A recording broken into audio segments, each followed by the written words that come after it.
السلام عليكم ورحمة الله وبركاته.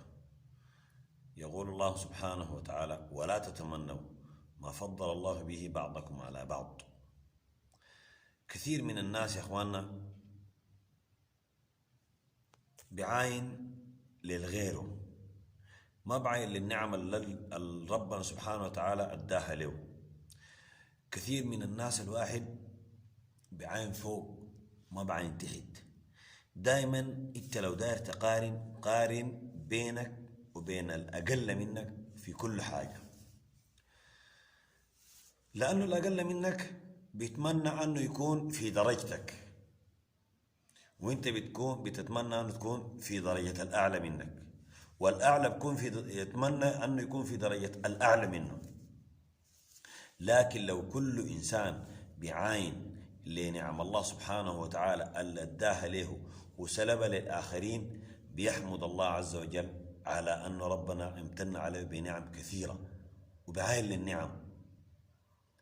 فكل إنسان عاين للأدنى منه والأقل منه، يعرف تماما أن الله سبحانه وتعالى ما قصر معه أبدا.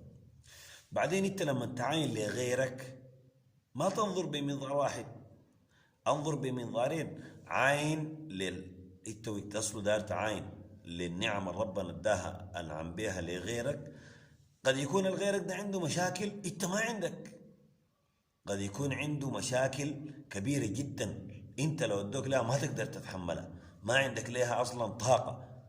كده ما تعاين، لانه فلان من الناس ربنا اداه نعمة بس ما تعاين وربنا سلبها منك انت. قد يكون ربنا سلب منك النعمة دي لكن عوضك بحاجة تانية أفضل.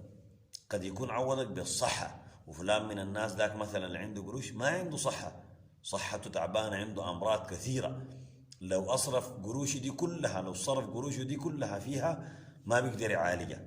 أنت يكون عندك شنو؟ الصحة ونعمة العافية، نعمة العقل. فكثير من الناس بيكون عندهم مشاكل كثيرة لكن بتكون شنو؟ مدسوسة، ما بظهروها للناس. الواحد بيحاول يستر نفسه بقدر الامكان. فانت ما تعاين للشخصيات اللي بتكون النعمه ظاهره عليها. كثير من الناس ربنا ابتلاهم وصابرين على هذا الابتلاء. ربما يديك انت الابتلاء ده اللي اداه لفلان من الناس وما تقدر انت تستحمله. فعشان كده يا اخواننا، القناعه القناعه القناعه. كل انسان يقنع بما آتاه الله سبحانه وتعالى من نعمة. ولا تتمنوا ما فضل الله به بعضكم